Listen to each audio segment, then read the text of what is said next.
contando la actividad que ahora íbamos a tener. Me presento nuevamente. Mi nombre es Alberto Garione.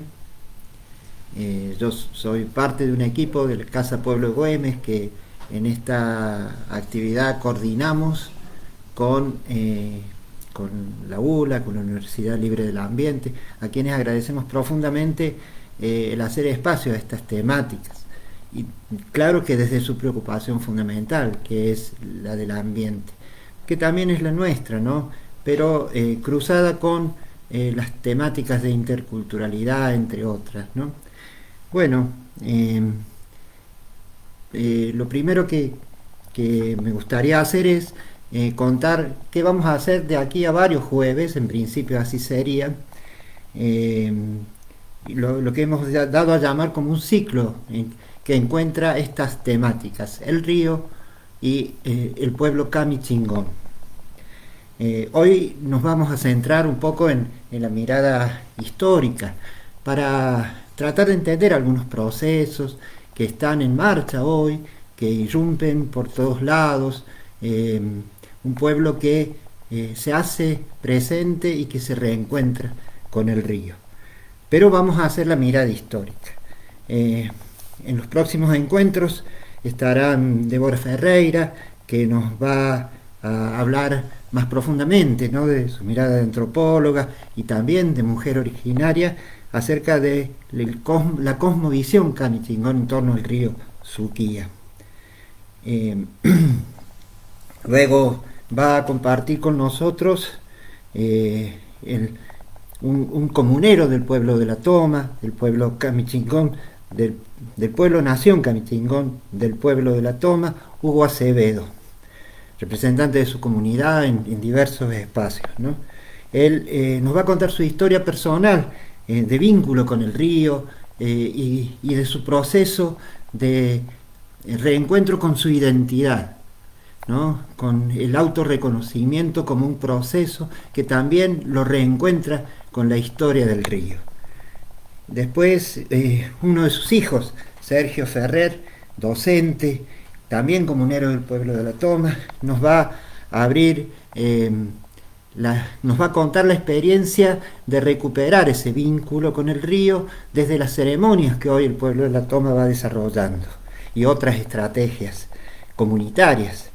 Y finalmente, un gran amigo, Eduardo Las Heras, fotógrafo, participante de la coordinadora por la devolución de la casona del pueblo de La Toma, nos va a mostrar en fotografías los registros de todas estas luchas y procesos. Bueno, por ahora contemos esto en general en torno a lo que vamos a hacer en los próximos encuentros.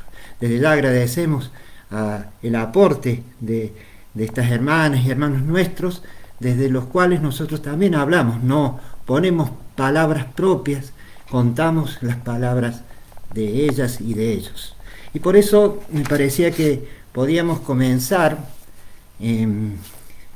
con un texto que da cuenta de lo que escribieron hace muy poquito, ¿no?, en el año 2017, la comunidad del pueblo de La Toma.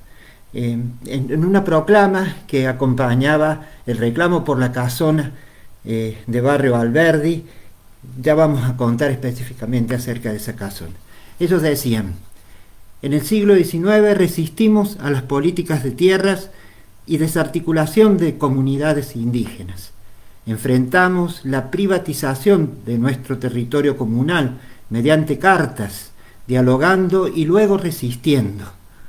Ya habíamos cedido las tierras del cementerio San Jerónimo al bien público, luego los filtros, pero el gobierno avanzó con calles, manzanas, nos prohibieron el uso del espacio, como nuestro sagrado río Suquía, y finalmente nos desalojaron de nuestras mismas casas. Nuestros curacas, Acevedo y Villafañe, en diferentes momentos resistieron a estas políticas, desde 1880 hasta 1910. El primero representante y síndico, y el segundo siendo sacado por la fuerza de la policía provincial. La culminación de este proceso se dio en 1910, cuando por ordenanza municipal cambian el nombre de La Toma a Alberdi. Bueno, eh, esto que gente, vecinas, vecinos, familias de nuestra ciudad dicen, nos pregunta, nos genera una pregunta. ¿Hay indios en Córdoba? ¿Hay indios en Córdoba? Fíjense, Argentina se ha construido la conciencia de sí misma y de Córdoba y de la ciudad de Córdoba en particular, desde la convicción de que básicamente venimos de los barcos, ¿no? Esa es una frase repetida hasta el cansancio, oída últimamente bastante, ¿no? Hemos venido de los barcos. Y cuando se menciona a los pueblos originarios, se los decreta extinguidos. Hubo, ya no hay. Y también cuando se habla de los afrodescendientes, descendientes de aquella camada de africanos esclavizados, desde los cuales que son cimiento de la construcción de nuestro país, de nuestra provincia, de nuestra ciudad también. Ellos no se dicen extinguidos, dicen murieron todos en las guerras de independencia, ¿no? No hay indios, no hay negros, hemos venido del barco.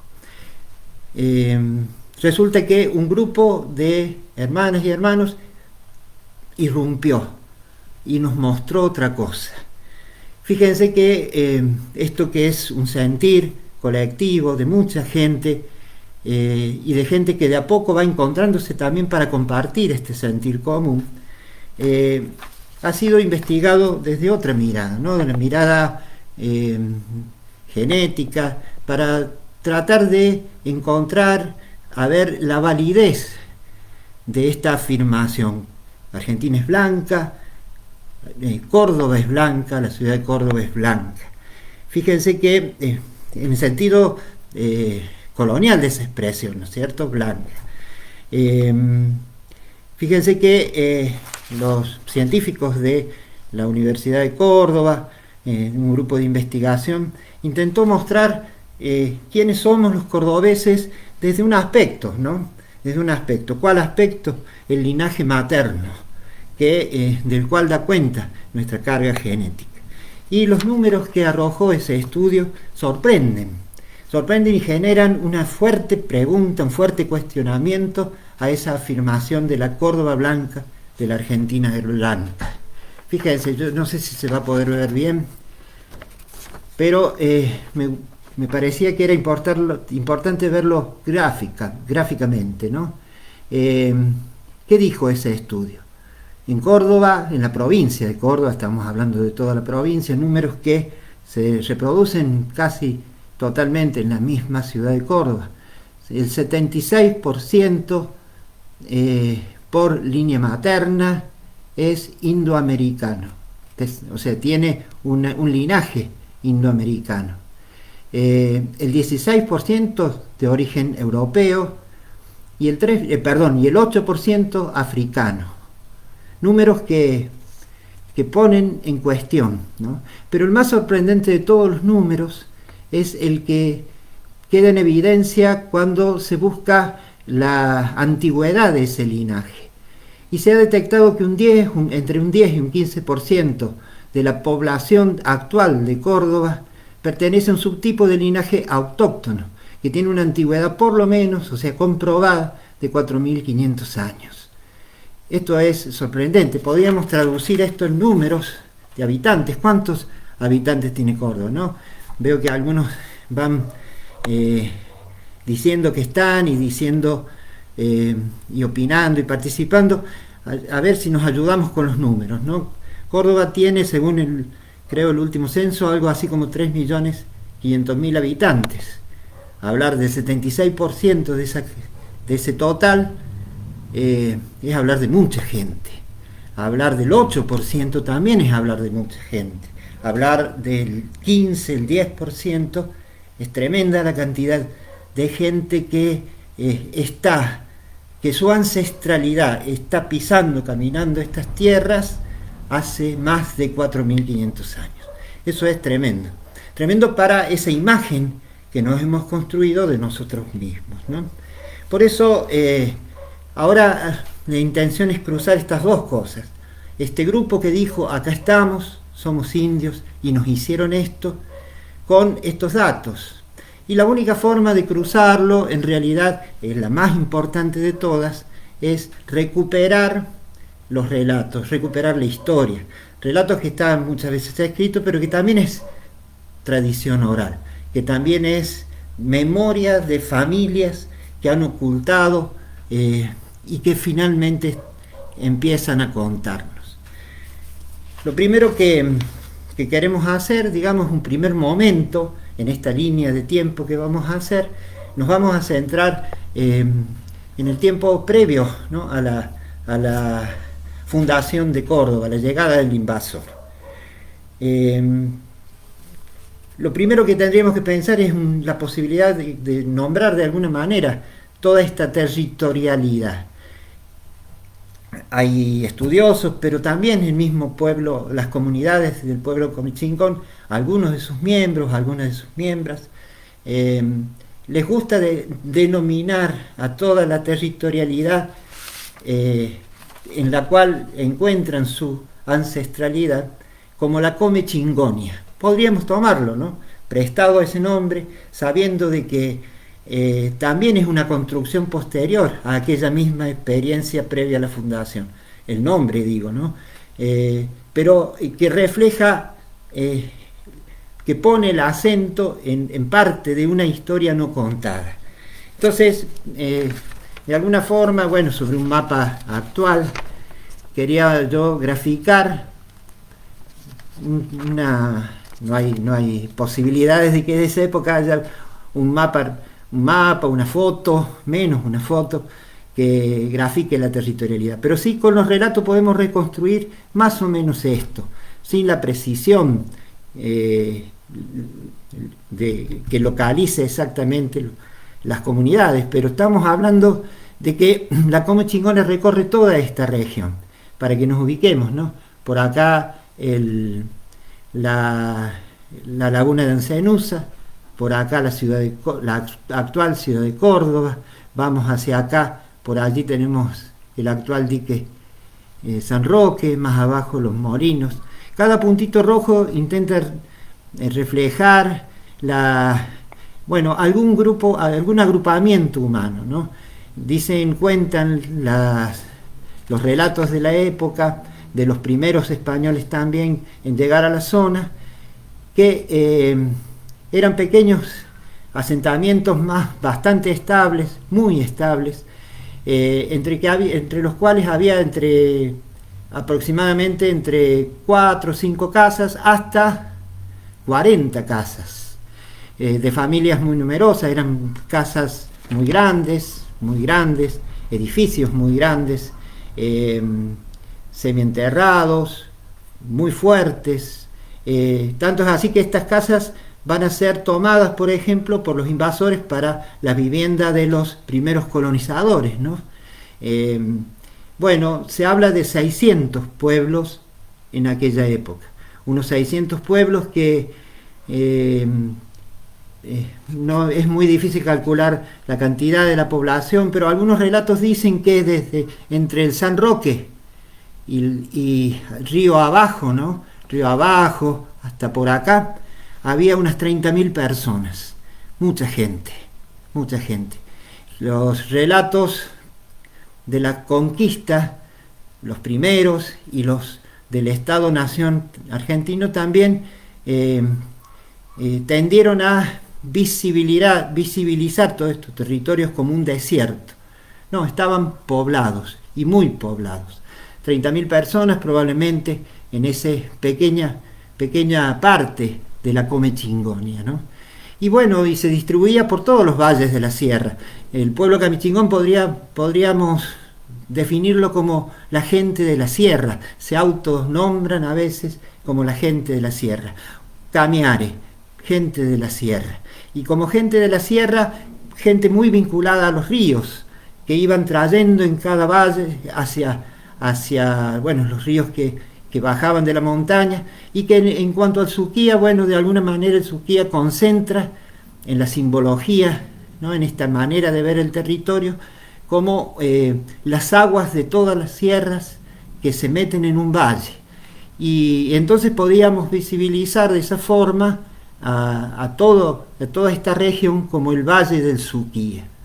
Esta donde está la ciudad de Córdoba, quiero decir, ¿no? El Valle del Suquía. En cuanto habitado, en cuanto vinculado a muchas cuestiones sagradas, hacemos bien en llamarlo, mirándolo desde este lugar, como Valle Sagrado. Un valle con mucha vida, ¿no? Cuentan también los relatos que cada uno de estos poblamientos tenían sus cementeras, sus cultivos, su ganado, tenían un vínculo profundo con el monte, del cual recolectaban. Sin duda el río era aquello que marcaba la territorialidad, ¿no? En esa manera de vivir. Estos pueblos, dicen, estaban como cercados, ¿no? por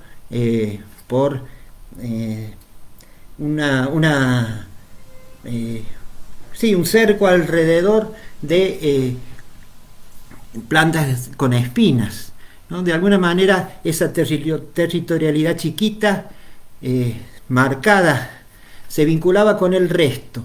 Dicen que cada uno de estos pequeños pueblos estaba unido a otros por senderos que después serían utilizados también incluso por los conquistadores, ¿no? Por mucho tiempo. El sendero principal, aquel que del Valle del Suquía trepaba hacia la sierra y se diversificaba por los distintos valles. Y así toda esta gente circulaba, se comunicaba, compartía la vida, se unía en pareja, formaban familias. Bueno, esta territorialidad así pensada es la que nosotros ahora queremos descubrir como la base en la cual después, con la llegada del invasor, además de entrar sin duda en crisis, pero sobre esa base se funda una ciudad, con todo lo que eso va a significar. Bueno, una última referencia en esta parte de lo que queremos conversar es en torno al nombre Camichingón, decíamos, ¿no? Comechingón, Camichingón. La palabra en realidad es atribuir cómo los españoles, los invasores, mencionaron a este pueblo-nación. Eran parecidos entre sí, tenían manera de vivir común, se comunicaban, hablaban predominantemente la lengua camiare. Entonces se los denominó Camichingón. Hay todos unos debates en torno al nombre, ¿no? Camichingón, Comichingón. Hoy las comunidades prefieren llamarse Camichingón y de alguna manera optan por, lo explican más detalladamente de lo que yo puedo hacerlo, pero lo vinculan al grito de guerra del pueblo nación Camichingón. Un grito de guerra que con la cara pintada con estos colores que yo tengo atrás, ¿no? El negro y el rojo, que de alguna manera era como lo que daba fuerza fuerza y autoridad en la defensa del territorio. Bueno, de aquí nosotros más que todo queremos hacer memoria de algunos nombres, nombres que tienen que ver con comunidades que por entonces estaban fuertemente presentes y que tienen que ver con nombres que a veces también utilizamos hoy o referimos hoy a algunos territorios. Fíjense, algunos poquitos, hay registros enormes, ¿no? Cada comunidad tenía su propio nombre, que a veces daba nombre a su familia, particularmente a su cacique, a su nahuam, él o ella. Había muchas mujeres. Dicen que era una sociedad fundamentalmente matriarcal, en la que muchas mujeres asumían el rol fundamental de conducir, ¿no? Bueno, algunos nombres: Chilisnas, Cantacaras, ya vamos a retomar estos; Suquías, que da nombre al río; Sitón, suena, ¿no? Tulián, Achala, Argel, Quisquisacat, Ischilín, Toco, Tica, Mismisacat. Algunos nombres, ¿no? Algunos de estos nombres. Los españoles van a registrar fundamentalmente el nombre de caciques varones para referirse a las comunidades, porque era el modo de vincularse a la comunidad. Desde ellos, hablar con ellos significaba, en la mentalidad del invasor, hablar con el resto de la comunidad. Bueno, lo cierto es que esta vida, esta manera de vivir, esta manera de ocupar el territorio fue invadido militarmente por una delegación muy importante del ejército español que llega a estas tierras. Hay cosas que sabemos bien, ¿no es cierto? O sea, sabemos perfectamente. El invasor funda la ciudad de Córdoba, en lo que hoy es ahí en la barranca del barrio de Yapeyú, ¿no es cierto? Había una razón para eso. Había una ley española de la corona española que determinaba que las fundaciones no podían hacerse, en ese momento fueron cambiando esas leyes, pero en ese momento las fundaciones no podían hacerse donde ya hubiera un asentamiento humano, sobre un asentamiento humano. Por lo tanto, los españoles que buscaban un lugar donde fundar una ciudad que sirviera de enlace, ¿no?, con el norte que venía de allá de Potosí hacia el Río de la Plata, bueno, les parece que ese es el lugar adecuado, deciden hacerlo allí, ocupan esa barranca. Del otro lado del río había dos comunidades muy fuertes, muy numerosas, los chilisnas y cantacaras. Miren, tanto que hemos estudiado acerca de Córdoba desde el primario, a mí nunca me mencionaron estos pueblos, ¿no? Chilisnas y cantacaras. Unos fundamentalmente asentados en lo que hoy es Barrio San Vicente y otros asentados en lo que hoy es el casco céntrico de la ciudad de Córdoba. En ese lugar, Chilisnas y Cantacaras desarrollaban su vida. Aquella decisión inicial de fundar en la barranca de Barrio de Yapeyú no se sostuvo con el tiempo, por varias razones. Fundamentalmente porque la zona fértil, la zona con una mediana infraestructura capaz de contener la organización de una ciudad, estaba del otro lado. Al año y pico, ya incluso habiendo sido ejecutado el fundador, ¿no?, por otros pares de esa invasión, toman la tierra de Chilisnas y Cantacaras. Allí, desde ese momento, se desata una situación de guerra muy compleja, con momentos de gran crudeza, con momentos de mayor pasividad, pero fundamentalmente una situación de guerra que comienza con plantar por parte del invasor en lo que hoy es la Plaza San Martín, que después se traslada a la esquina de lo que hoy es Cañada y Boulevard San Juan, ¿no?, ese lugar, el patíbulo, el lugar donde se ejecutaba al rebelde, se ejecutaba al delincuente, y una delegación militar, un fuerte militar que se planta en medio, en el corazón del pueblo de los Chilisnas y Cantacaras, en lo que hoy también es la Plaza San Martín. Desde allí se va a ir construyendo, ¿no?, la ciudad, pero obviamente previa expulsión de aquellos que habían ocupado ese lugar. Las familias de los invasores se trasladan a esos poblados, ocupan las casas abandonadas, y Chilisnas y Cantacaras son desplazados de ese lugar, desplazados hacia el oeste de aquel lugar.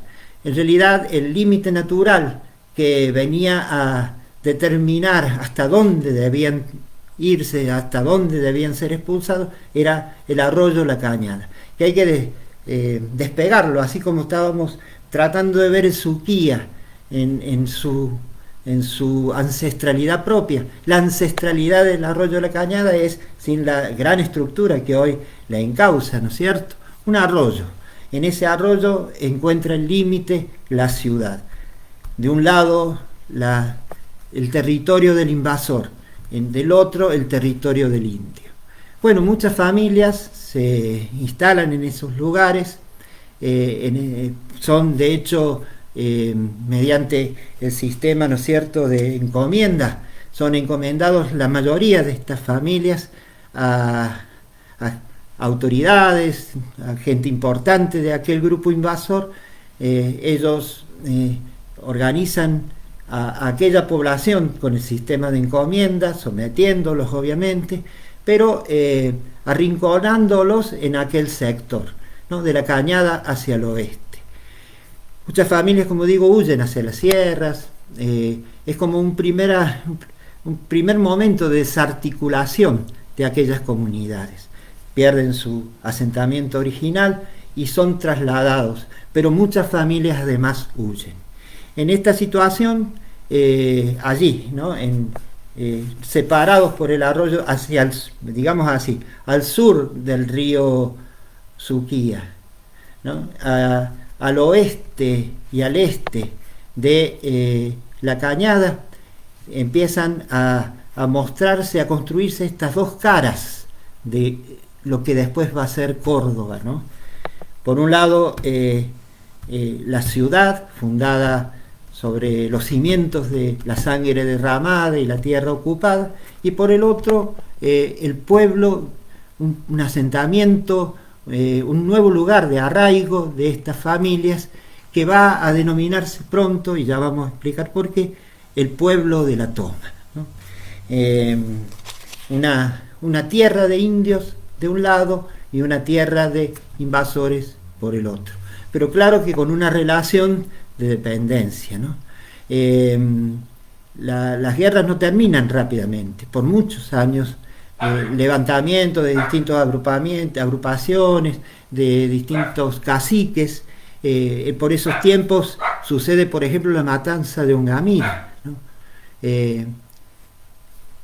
Pensar en la fundación de Córdoba debiera ser un recuerdo de una situación de guerra, no un momento de celebración. El pueblo capichingón, que hoy se recupera en su memoria, dicen nada que festejar cuando piensa la invasión. Y fíjense, para que tengamos una primera referencia del territorio que después va a ser reconocido, nombrado y hasta mensurado como territorio del pueblo de la Toma, tiene estas dimensiones, que es un esquema que alguna vez publicó el diario La Voz del Interior, que yo lo tomo por lo que es fácilmente visible, ¿no? Fíjense, por aquí tenemos la ciudad de Córdoba, la actual ciudad de Córdoba, y acá es lo que se muestra como territorio del pueblo de la Toma, ¿no? De la Cañada hacia el oeste, del río hacia el sur, pero fíjense, llega hasta la Calera y hasta la Quebrada, Bamba prácticamente, hacia el oeste. Hacia el sur, prácticamente hasta Altagracia, la Lagunilla y un poco más allá en realidad. Este esquema es como un poco mezquino, ¿no? Un gran espacio que va configurándose como tierra de indios y que va con el tiempo tomando la forma de un asentamiento bastante autónomo.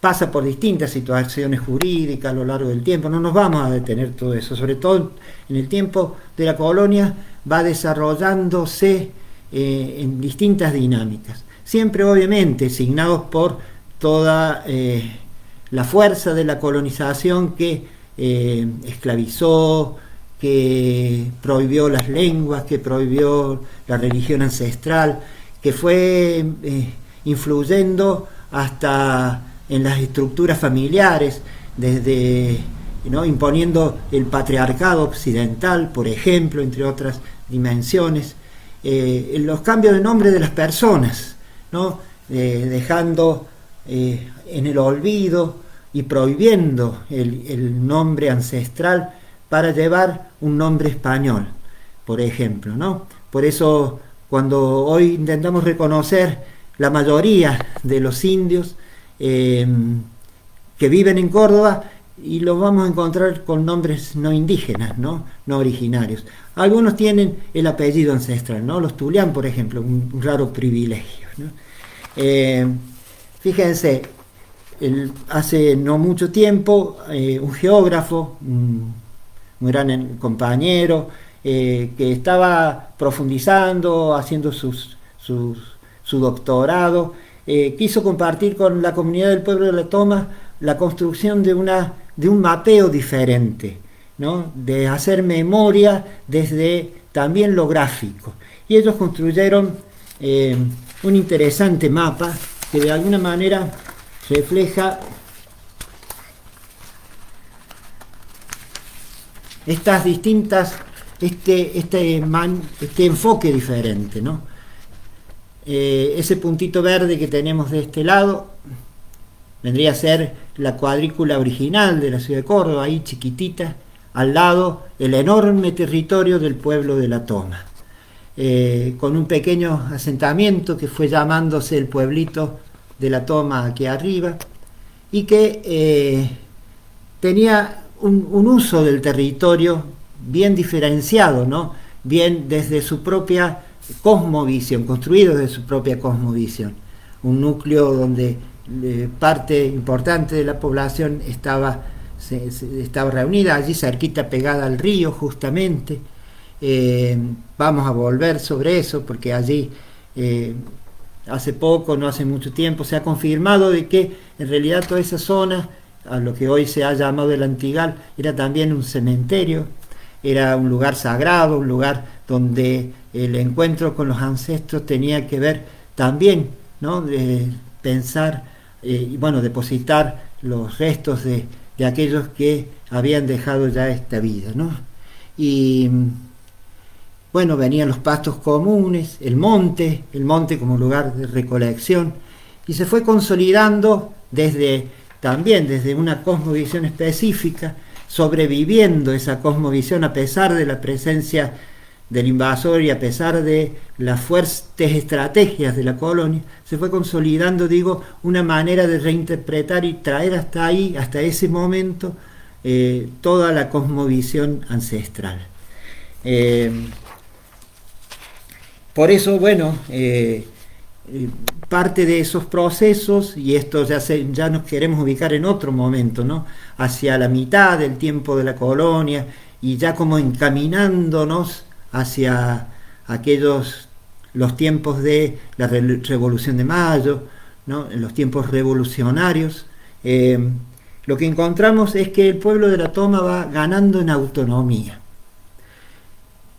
reapropiándose del territorio, sin duda, reencontrándose, reconstruyendo, como digo, manteniendo viva toda esa ancestralidad en su manera de vivir, pero también dándose una organización.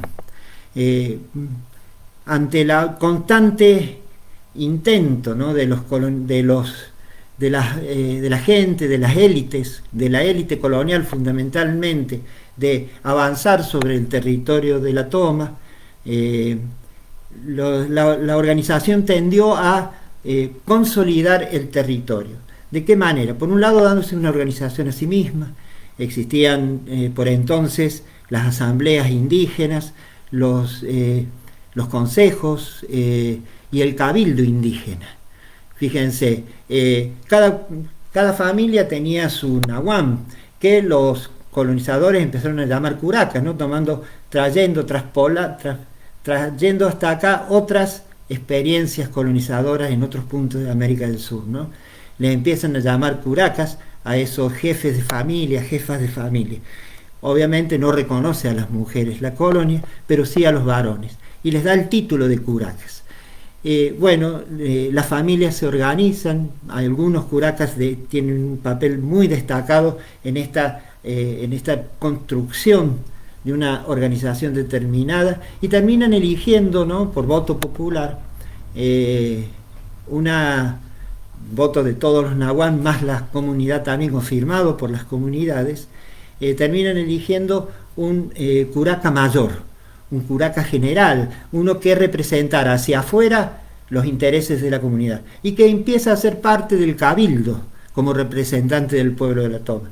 va al cabildo de la ciudad, a ese pequeño poblado, a aquel pequeño asentamiento que era la colonia, a representar a la comunidad. Algunos curacas destacados de esa época, dos, voy a nombrar a dos, ¿no? Que de alguna manera, bueno, si tienen la posibilidad de hurgar esa historia, de buscarla, es interesante profundizar mucho en estas dos personas, ¿no? Fundamentalmente podemos nombrar a Juan de Dios Villafañe, ¿no? hacia el final de aquella época, ya llegando a los primeros esbozos revolucionarios, ¿no? Y antes el cacique Inquín, que le pudo concretar aquella organización que fortaleció los lazos internos de la comunidad del pueblo de la Toma, pero que también le dio visibilidad hacia afuera, ¿no? Como colectivo casi autónomo, incluso en lo político. Tenían su propia manera de juzgar, su propia manera de ejercer, de hacer control frente a la posibilidad del delito, del daño. Bueno, eran consultados permanentemente en la manera y el uso del territorio. En la defensa, ¿no? Organizaban grupos que enfrentaban a aquellas situaciones de avance sobre su territorialidad. Y una de las preocupaciones fue, la integridad territorial. Entonces, siempre intentaban mensurar la zona, mojonarlo, para decir, esto de aquí empieza lo comunitario, hasta acá llegan ustedes, ¿no? Marcando ese punto. Y se fue consolidando como pueblo indio, ¿no? No muchos sabemos de que que esta institución, pueblo indio, existió hasta bien entrada, ¿no? La formación del Estado-Nación, prácticamente hasta 1880. ¿Cuáles pueblos indios hubo en Córdoba? Algunos de los más claramente constituidos como tales son los que mostramos a ver si encuentro el mapita, acá, en este mapita, fíjense, que también hemos tomado prestado alguna investigación por allí de la universidad, ¿no? Fíjense, estos pueblos indios, todos, el pueblo de la Toma pegado a la ciudad de Córdoba, pero también los demás, tenían una autonomía, una organización propia y casi una independencia en relación al poder colonial, ¿no? Llegamos de esta manera a los primeros años de la Revolución. Se nos está yendo el tiempo, pero voy a decir dos cositas en lo que me queda de tiempo, ¿no? Llegan los tiempos de la Revolución. Los revolucionarios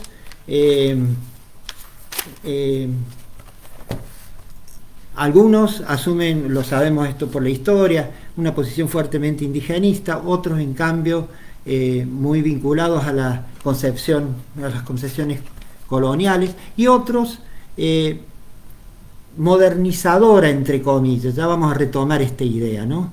Pero fíjense, no siempre queda claro en qué momento prevaleció alguna de estas formas. Lo cierto es que ya desde los comienzos de la Revolución se fueron construyendo planes en relación al pueblo de la Toma y a todos los pueblos indios del territorio cordobés actual. A mí me parecía importante leer el texto, como dice, un plan de exterminio propuesto, ¿no?, por un síndico en relación a de la tierra, ¿no? Dice así: y digo que sería muy conveniente y tal vez el único destino esclarecer los terrenos y luego, sin pérdida de tiempo, subastar y rematar al mejor postor. El primer paso del proyecto sería que el Estado establezca el importe de los terrenos. El segundo, el exterminio de ladrones y holgazanes que a manera de zánganos gozan la miel que producen los terrenos sin cooperar con su trabajo al adelantamiento del Estado. Tercero, que quemadas las cuevas no queda ya acogida para los demás fieras devoradoras del vecindario. Cuarto y último beneficio, que puestas en manos laboriosas y pendientes, no dudo entrarán muchos criollos a la campaña y aún los vecinos de la ciudad, y estos últimos, más despejados, ahora harán campaña con aquellos y ayudados los unos con los otros, a saber, los de la ciudad con su caudal y los del campo con su asistencia personal. Un plan de exterminio, ¿no? Va a llegar en este proceso, en el momento de la consolidación, de la construcción del Estado Nacional, del Estado-Nación, llamado Argentina, en el que Córdoba va a tener su propia campaña del desierto, eso que tanto condenamos y de lo cual hablamos tanto en relación al sur del país, ¿no? A la Patagonia. De hecho, Juárez Celman, gobernador de Córdoba, cuñado de Roca, gobernando la provincia, termina decretando la desarticulación de las tierras y poniéndolas al servicio del negocio inmobiliario. ¿De qué manera? Bueno, por supuesto que imponiéndolo por la fuerza. En ese momento se destaca un gran curaca, que es don Lino Acevedo, quien intenta mantener, se le da a él la función de síndico en esta distribución de tierras.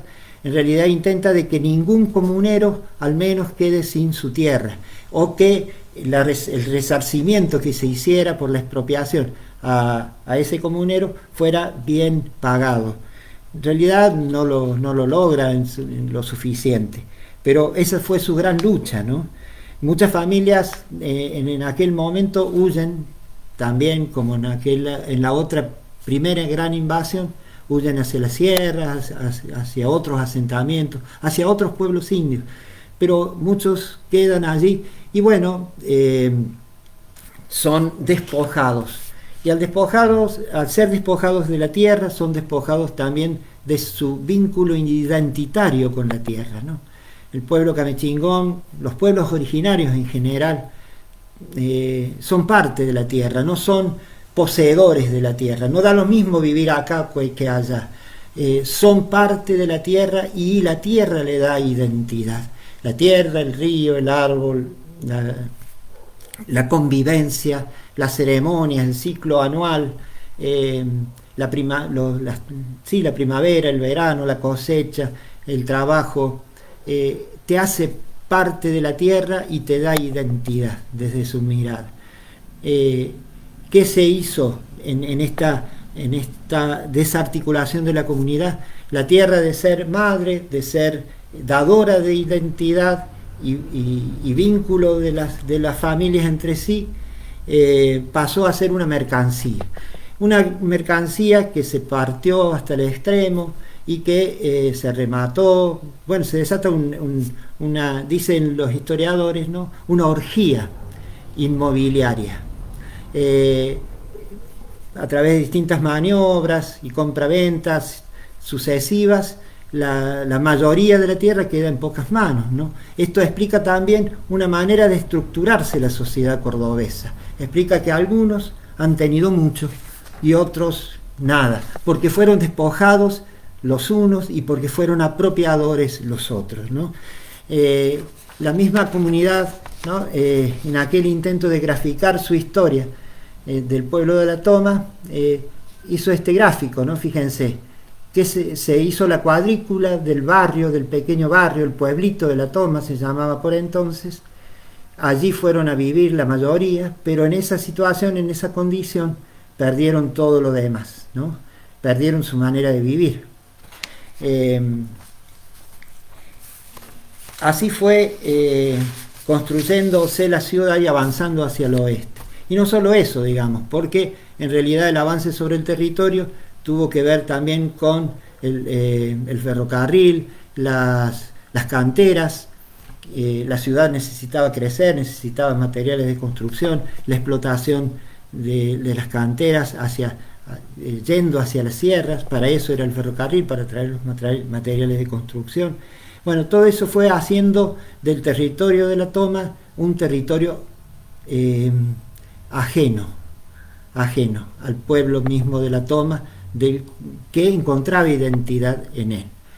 La realidad es que los últimos curacas, decíamos, don Lino Acevedo, y quien fue su colaborador en vida y que después fue su sucesor, aquel que nosotros referimos tanto a la casona, ¿no? A la casona de Barrio Alberdi, don Belisario Villafañe. Ellos dos intentaron en esta situación nueva, porque digamos esto, ¿no? Don Lino Acevedo muere o sea, fue testigo de toda esta partición hacia 1880 por allí, pero muere recién casi con 100 años o más de 100 años en 1910. Desde entonces se hace cargo don Belisario Villafañe. Don Belisario es curaca, dicen ellos, dice el pueblo de la toma, curaca en la clandestinidad, porque el Estado ya no lo reconocía. Sin embargo, a él fueron a exigirle un lugar para poner una posta policial ¿cuál es ese lugar? Y bueno, esa casona que hoy se reclama, porque era la misma casa de don Belisario, que él la presta para que se ponga allí la posta policial. Luego la dictadura militar la expropia, se blanquean algunos títulos a la vuelta de la democracia, pero lo cierto es que aquel pueblo de la toma, digamos que tenía como referente en la clandestinidad a don Belisario, empieza a reclamar de nuevo ahora la casona como un lugar de encuentro. Allí hay un árbol varias veces centenarios, dicen que más de 600 años, es decir, testigo de toda esta historia, de toda esta historia de dolor, a la cual el pueblo de la toma le dice la madre Tacu, ¿no? La madre Tacu. A la sombra de ese Tacu, de esa Tacu, se reunió la comunidad, sin duda para conversar con don Belisario. Hoy la comunidad se sigue encontrando, ¿no? Empieza a recuperarlo desde esa sombra también, aunque lejos estamos todavía de que el Estado provincial reconozca la titularidad comunitaria de esa tierra, pero se está demandando, se está buscando. Bueno, esto como una síntesis general de todo este camino, ¿no? El río es parte, o sea, aquel que da nombre al valle, el valle del Suquía, valle sagrado, río sagrado, es lo que da identidad también a este pueblo de la toma que ha roto el silencio y que dice acá estamos. Cruzábamos esta historia con los datos de la genética. ¿Cuánto nos falta por sacar a la luz, por dejar de callar, por empezar a mostrar, ¿no? En los próximos encuentros, el pueblo de la toma mismo, desde su propia experiencia, nos va a hablar del río y de cómo recupera su identidad en el encuentro con el río y qué quiere decirnos acerca del río, ¿no? Bueno, hasta aquí lo que yo quería proponerles. No sé si tenemos la posibilidad de que se pueda hacer alguna pregunta. No estoy pudiendo ver el chat adecuadamente.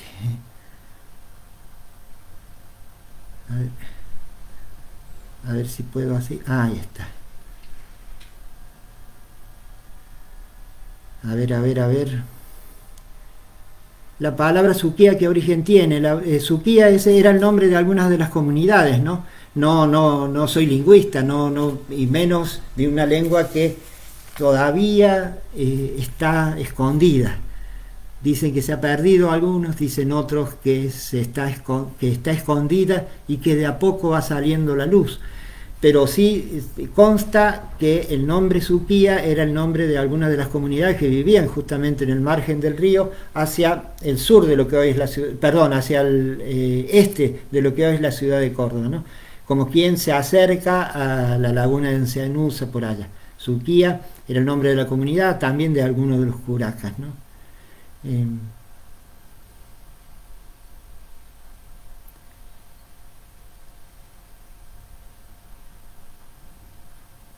Eh, bueno, a ver.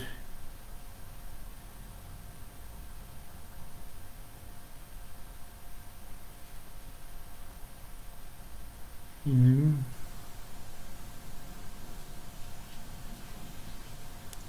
Bueno, Eduardo, que nos va a ver en pocos días, dice, nuestra historia, nuestros nombres, nuestro territorio, será imposible defenderlos si no los conocemos. ¿No? Bueno, eh, devolución de la casona ya, viva nuestras raíces.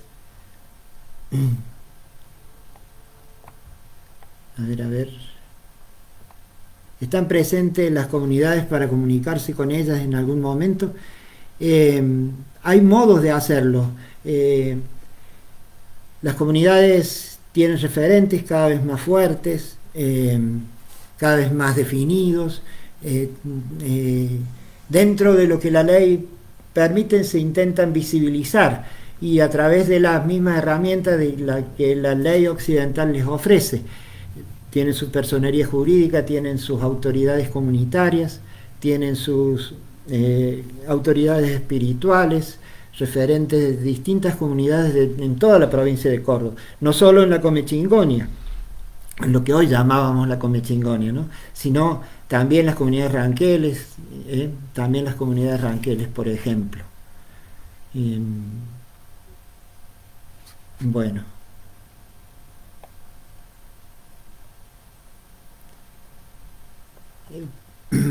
En relación al pueblo de la Toma, una posibilidad de encuentro, aunque están las limitaciones, ¿no es cierto?, de la pandemia, de las reuniones y demás, pero cada lunes un pequeño grupo, ahora cada vez más pequeño en este tiempo, pero que en algún momento fue un número muy importante, y no solo un día, sino todas las semanas, pero los días lunes en la casona está en la calle,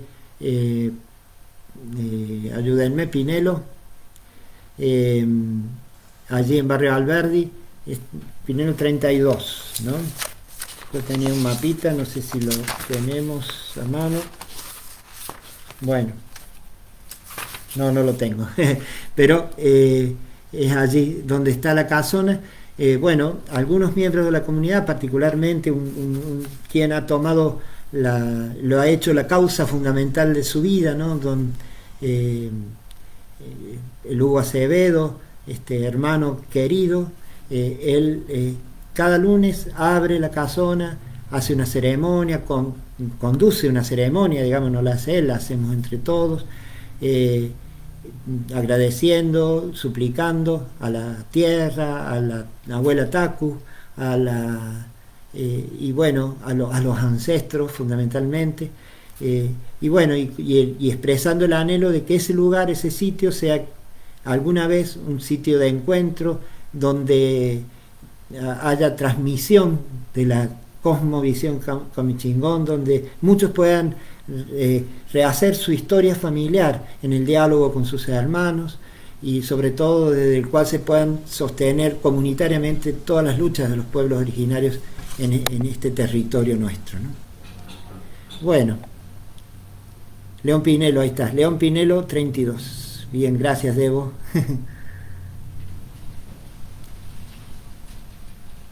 Aportan muy bien. El arroyo El Infiernillo aún cuenta con sus barrancas de monte nativo. También siguen brotando agua pura donde su vertiente es cerca del Tropezón. De seguro este arroyo fue muy importante para la comunidad Pueblo de la Toma. Estaría lindo que se protegieran estas tierras de manera comunal por el pueblo de la Toma. Impresionante aporte. Bueno, no sé, Darío, si te parece, vamos cerrando.